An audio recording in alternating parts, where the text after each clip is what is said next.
relembrando, sem repetir tudo, mas como quem se interessa por esses assuntos tem noção do que é viver. E o Dr. Plínio ele passa, através dos ambientes costumes, como é que a gente vive na prática os mandamentos da lei de Deus, o amor de Deus, etc., é o primeiro mandamento, etc., etc. E quem não se interessa pelos assuntos, ambientes, costumes, muitas vezes tem furos grossos no barco, no próprio barco, e que os barcos vão enchendo de água e a pessoa não vai tirando água de dentro do barco.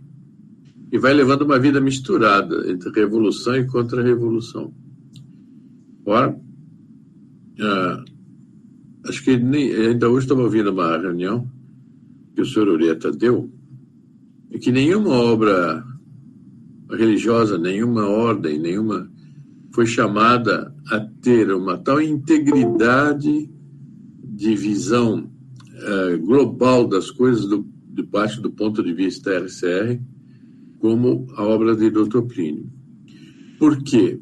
Porque ou nós compreendemos inteiramente a revolução em todos os detalhes e recusamos ela em todos os detalhes, ou a gente bebe revolução na complacência com qualquer coisa da revolução. E hoje eu peguei um ambiente de costumes do catolicismo, eu creio que é de 73 ou 68, 73, 63, em que ele vai falar dos museus. É interessante, todos nós, algum dia, estamos em algum museu. Acho que é difícil que alguém não tenha entrado num museu.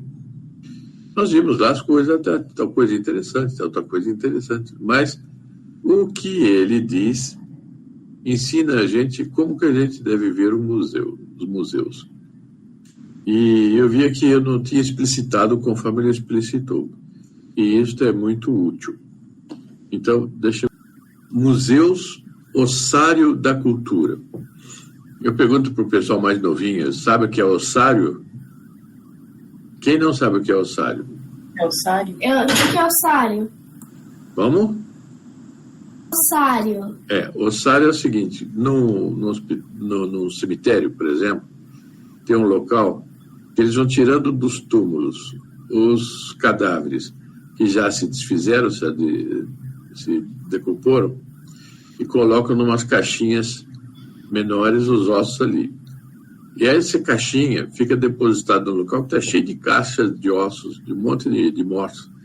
E esse local onde ficam depositados os ossos são chamados ossários. Ossário é onde se guardam os ossos. Então, aí no caso, são ossos de cadáver. Só pode ser, né? Não pode ser osso de gente viva, né? Então, museus, Dr. Plínio, ossário da cultura. Por quê? As senhoras vão ver, e vocês vão ver como é que isso fica claro na explicação que ele dá. Veja, esse é de setembro de 1963. Então, vamos ver. Quem não sentiu ainda a frustração típica que assalta o homem depois da visita a um grande museu? Eu não sei se alguém já foi a um grande museu, Museu do Ipiranga, museu... Bom, então o doutor Plínio diz, ao longo das salas e das galerias em que as raridades e as obras-primas estão expostas, a alma se vai dilatando e enriquecendo pela contemplação de mil maravilhas. Então aqui, pega esse aqui, o caso típico é o que ele vai comentar. Este museu. Aí, vamos ver o que ele vai dizer. Reparem bem como é que são as coisas, não? Então agora ele vai dizer, mas ao mesmo tempo uma sensação de vazio. Quer dizer, a gente visita um museu desse e depois fica com uma sensação de vazio, de postiço, de violentamente artificial. Se vai formando no fundo do coração essa sensação. E isto por quê? Então ele vai dizer, e essa sensação explode quando o visitante, examinada a última coleção dos objetos, se encontra em plena rua, reintegrado no ambiente moderno. Então ele vai e entra, vê aquelas coisas todas penduradas, e depois ele sai, então ele tem uma sensação de vazio, uma sensação de algo artificial, né? Pois aí, procurando conscientemente ou não o ponto de unidade em torno do qual reunir, concatenar e guardar ordenadamente tudo quanto se viu, tem-se a sensação viva de que esse ponto de unidade não existe, de que se leva dentro de si um imenso caos. A pessoa vê aquele monte de objetos, às vezes são objetos às vezes bonitos, tem obras de arte, tem tudo, mas a pessoa sai e ela sai como se estivesse dentro dela um verdadeiro caos, porque aquilo ele vai explicar, não tem uma unidade, né? Aquilo está feito com uma intenção. Pega, por exemplo, a série do Reino de Maria. É verdade que a série do Reino de Maria ela não é um museu, mas ela tem obras muito apreciáveis, obras de valor, obras em valores maiores ou menores, qualidades maiores ou menores, mas tudo lá tem um sentido, tudo está bem posto, está colocado em função de algo e tudo. No museu, não. Está pendurado lá só para o pessoal ver. Bom, continua o Dr. Plínio. E como a natureza humana, em seus melhores aspectos, tem horror ao caos, veja só, essa afirmação dele serve para nós compreendermos um monte de coisa hoje. Que hoje as pessoas estão ficando adaptadas ao caos e não estão com horror ao caos. Mas seria próprio da natureza humana ter o horror ao caos. O que daí resulta é que o museu começa a aparecer ao homem como um inumano e rebarbativo monturo de esplendores de todos os séculos. Monturo é um acumulado, né? Então, tá bom, tem coisa ali de vários séculos, tudo ali, mas e daí? É uma coisa inumana, não tem, não traz nenhuma alegria especial. Sentimos então na alma o mesmo que sentiríamos nos olhos se, em lugar de divisar em sua calma e ordenada banalidade as pessoas e coisas costumeiras, só víssemos luzes esplêndidas, mas loucas, se cruzarem numa dança frenética e sem sentido. Então imagina que a gente só visse luzes e não visse pessoas, por exemplo, né? O que faltaria? Faltaria um sentido para tudo isso, né? Então ele diz, uma esfinge do Egito, eu coloquei aí do lado esquerdo, a bengala de Pasteur, um fetiche dos índios do Canadá, esse aí não sou do Canadá, não é do Canadá, mas enfim, um espelho de Catarina de Médicis, essas coisas todas não tem nada a ver uma com a outra, e no museu isso tudo fica pendurado, mas elas não têm uma concordância entre si. Esse é o ponto que ele vai dizer. Então são coisas completamente diferentes, que não têm ligação umas com as outras, mas que estão expostas lá. E outras coisas também interessantíssimas e incongruentíssimas. Coisas incongruentissimamente expostas ao longo de quilômetros de parede, o que pode deixar na alma, senão uma horrível sensação de incongruência. O que é incongruência? É a falta de harmonia, a falta de combinação, falta de sentido, né? São coisas que não estão relacionadas entre si de uma maneira compreensível, né? Não formam um conjunto, não formam uma harmonia. Então, coisas diferentes, elas têm que ser harmônicas. Quando não forma harmonia, elas são incongruentes, né? Como é bem evidente, a incongruência não está em cada objeto considerado isoladamente, mas no conjunto deles. Quer dizer, cada objeto pode ser até bonito, pode ser artístico, tudo, mas eles não se harmonizam entre si. E aqui está a incongruência. Pelo contrário, cada objeto considerado no meio para o qual foi imaginado, isso é importante. Quem fez o objeto, fez aquele objeto para uma determinada finalidade, para estar num determinado local. E ali ele tem sentido, quando ele está no local para o qual ele foi feito. Então, Pelo contrário, cada objeto considerado no meio para o qual foi imaginado e executado foi, o mais das vezes, um modelo de congruência, de harmonia, de grandeza ou de graça. Mas é no monturo, quer dizer, no acumulado, no montão, se quiser, deslumbrante do museu, que ele se torna incongruente. Lá ele não tem relação, muitas vezes não tem relação com nada que está exposto ali. Eu me lembro que estive no Museu do Ipiranga mais de uma vez e via lá uma coisa que eu achava muito interessante. Subindo as escadarias, em alguns pontos da escadaria, havia umas peças de metal com uma grande ampola de vidro dentro, e dentro de cada ampola de vidro tinha água de um rio importante do Brasil. É uma coisa interessante. Mas logo ali do lado, tinha caminhão de bombeiro, tinha máquina de fazer não sei o que não tem nada a ver uma coisa com as outras, não?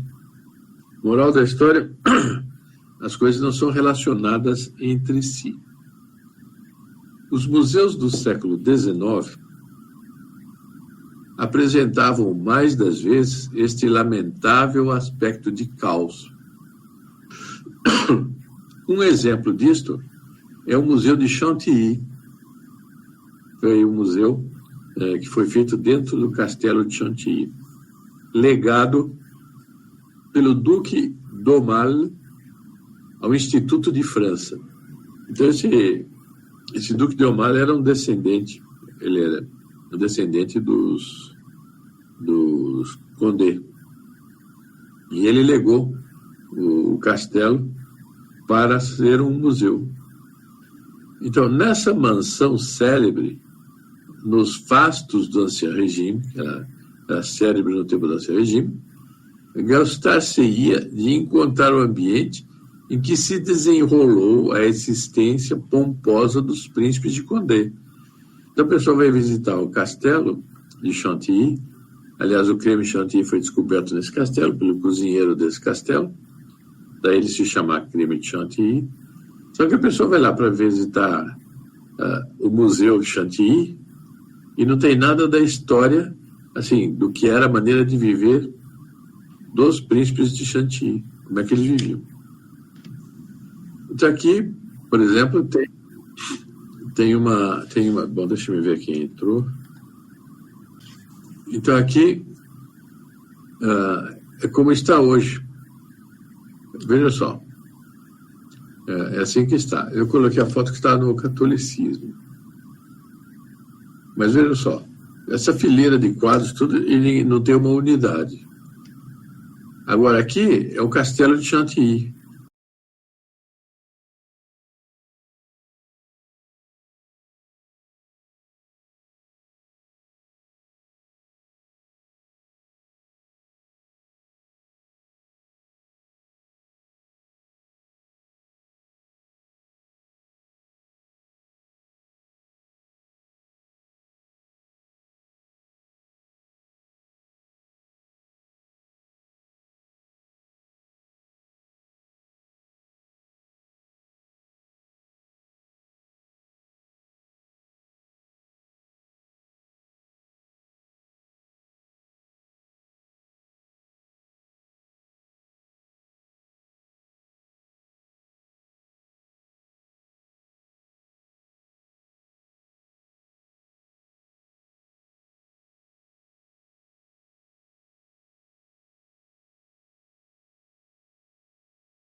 Para o Duque d'Aumale, pelo contrário, fez de grande parte do castelo uma fria pinacoteca, que é uma exposição de quadros.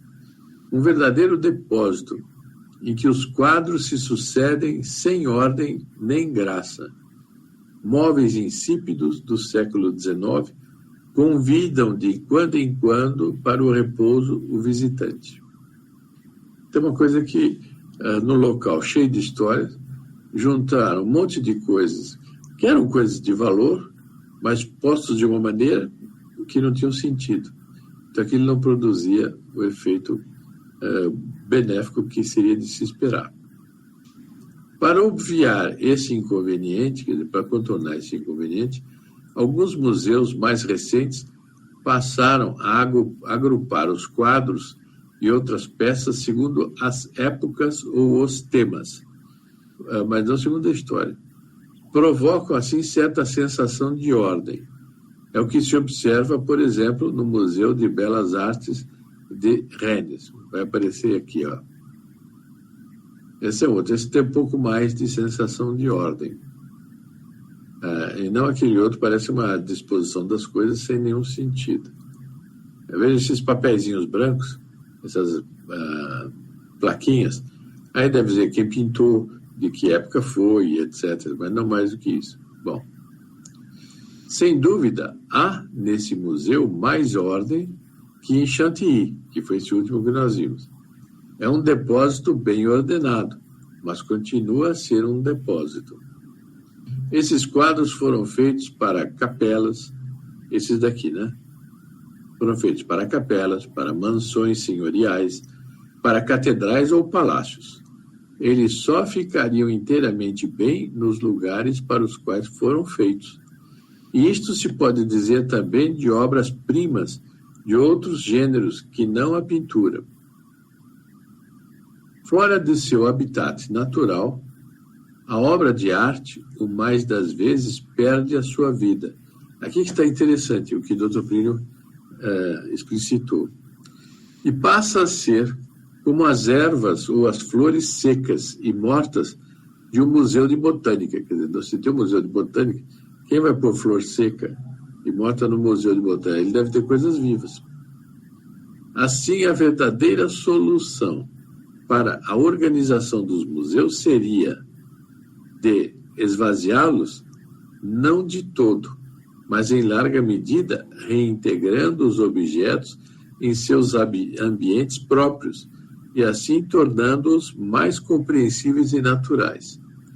Alguém diz, sim, mas a pessoa vai ter que ir a outro castelo para ver uma outra coisa, junta tudo no mesmo lugar e vê. Mas juntando tudo, ele perde o sentido que ele tem, que ele teria no local para o qual ele foi feito, e é onde ele dá o grande dele. Tá claro ou está confuso? Alguém ficou com alguma dúvida? Está claro, seu Marcos. Está claro?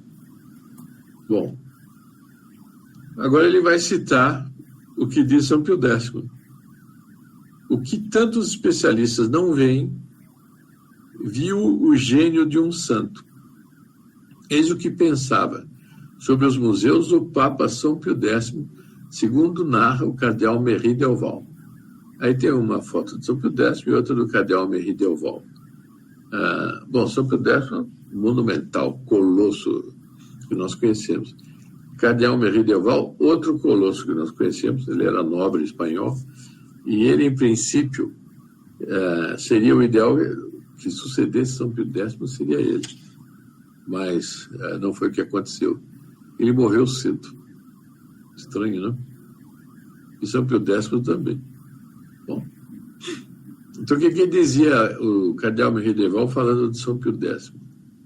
Então, São Pio X afirmava sem hesitação que os museus e galerias de arte são necessários para a conservação de heranças valiosas, pois se estas se perdessem ou deteriorassem, nunca poderiam ser substituídas. Considerava tais instituições, porém, de certo modo inadequadas, e de bom grado as teria suprido de outra maneira.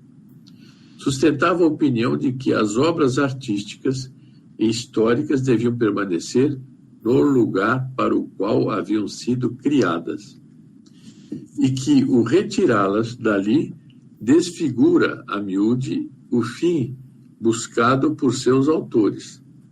Mas ainda, a seu ver, a distribuição por todo o país das inspiradas produções do gênio humano e das recordações do passado ajudava a cultivar, mais do que qualquer outro elemento, o gosto do povo, despertando os dotes naturais dos eventuais artistas. Se elas ficassem nos lugares de origem para os quais elas foram feitas, as pessoas que as vissem, aqueles que tinham dons para para a arte, iriam compreender melhor cada coisa se tivesse encaixada naquilo para o qual foi feito. Quando a lição, dizia, só se aprende entre as paredes privilegiadas de um museu, em grandes cidades ou em ocasiões restritas que exigem gastos e incômodos, pouquíssimos são os que podem, na realidade, beneficiar-se dela. E, como consequência desta tendência de nossos dias, já não existe o processo gradual de uma assimilação inconsciente que prevalecia no passado. Memórias do Papa São Pio X pelo cardeal Medieval. Então, vejam como é que ele